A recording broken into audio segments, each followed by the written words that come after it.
Welcome to the Student Success Workshop, Making Groups Work, sponsored by the Office of Academic Advising for the Huizenga Graduate College of Business. We hope this presentation will provide some helpful tips for your academic success. If you have questions or would like to discuss further, please call the Office of Academic Advising and schedule an appointment with a Student Success Coach. The power of groups. Assessing the dynamics of groups is the first step in being successful in your group. At this time, we will share a short clip demonstrating a work group. So how would you describe this team? What were some of the challenges this team faced? What were some of the advantages demonstrated?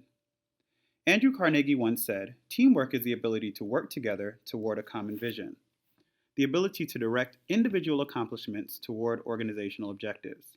It is a fuel that allows common people to attain uncommon results."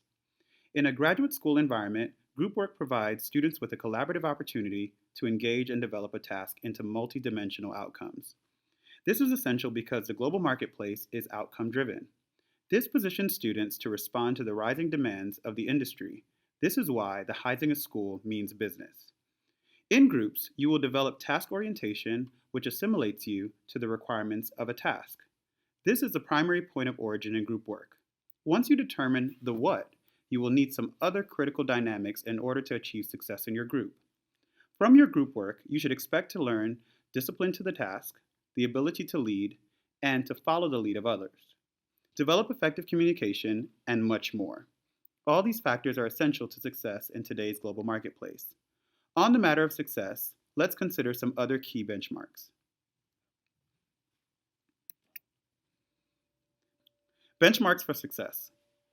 To further develop the concept of success in groups, we have broken the group into 5 key benchmarks: communication, accountability, organization, leadership, and goal setting.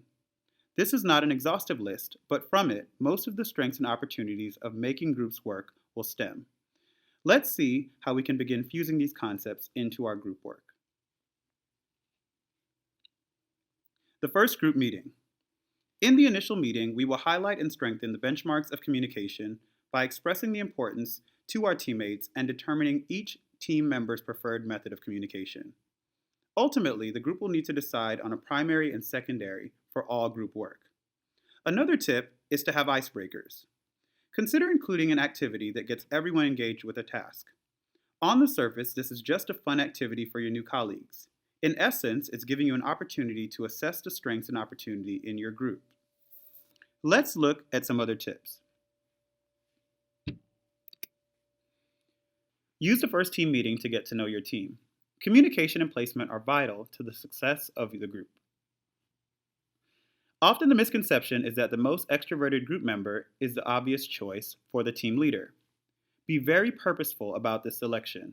Use the icebreaker to assess a leadership capacity that might get overshadowed by extroversion. Create opportunities for leaders to emerge. Use the icebreaker to assess leadership capacity that might get overshadowed. Define success for the group. As a team, it's essential that you define what success means to you as a team. This is what being open about rewards and consequences of successful group work and being upfront about each group member's preferred method of communication really means. If the team is to be successful, you must all create clear expectations for each group member. Let's explore the importance of clarity in teamwork a little further. Are we clear? Human resource expert Susan Heathfield once said, "The team creates an environment in which people are comfortable taking reasonable risk in communicating, advocating positions, and taking action." Team members must trust each other. Team members are not punished for disagreeing.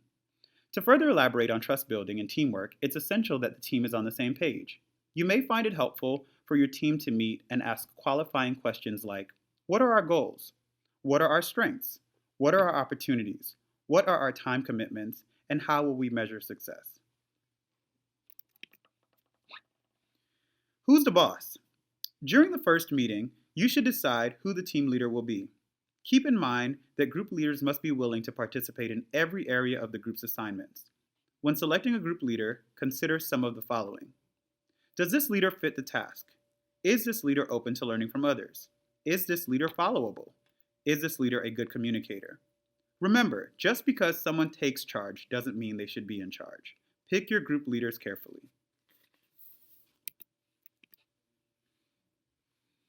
It may be a good idea for you to create an informal job description for your prospective group leader. This should include some of the expectations of the group. For example, group leaders must be able to schedule and lead group meetings, assign group tasks, record decisions and commitments, assess the group's progress, hold team members accountable for their assignments, confer with the instructor when necessary, and provide direction to the team. Now, let's explore the benchmarks of communication a little further. Speak up. Keep in mind that effective communication in a group is essential. There are some things that should be agreed upon as acceptable in your group's communication. Simply put, group communication should be consistent, open, honest, and respectful. Group members should be encouraged to express their thoughts and potential solutions to problems that may arise during your group work. Work together. The strength of group work is collaboration. Each group member presents another valuable contribution that can increase the group's potential for success. Your group should be timely, creative, focused, professional, and committed to the success of others. Now let's explore some other scenarios that may arise in a group environment and apply our benchmarks to arrive at a solution that would make your group work. Now what? You have a portion of the group's assignment to complete. You're approaching the deadline and it doesn't seem like you'll get it done in time. What should you do? First, communicate. The first person to know should be your group leader. Don't wait until the deadline.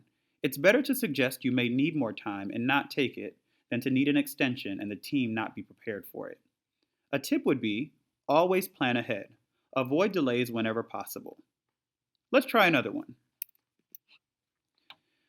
The group is discussing a deadline 2 weeks from now that seems perfect for everyone except you.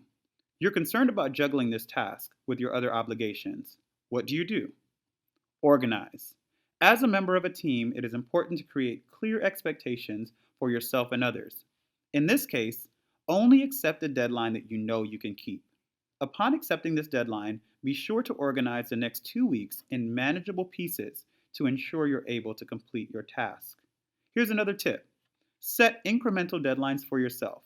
If you need assistance with this, please attend our Juggling School Work and Life workshop. We have just one more. You don't feel that writing is your strength.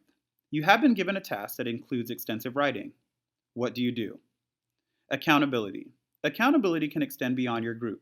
If you're given a task that appears out of your scope, engage external resources. Take advantage of writing labs or even ask a peer or group leader to proofread your drafts. Here's a tip. With proper planning, you can achieve success.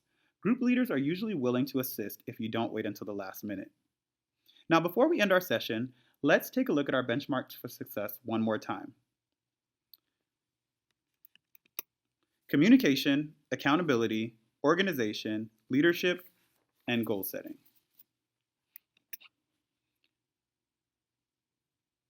Please feel free to contact the Office of Academic Advising at 954-262-5067 and request an appointment with a student success coach if you have any further questions or would like to discuss this matter. Thank you.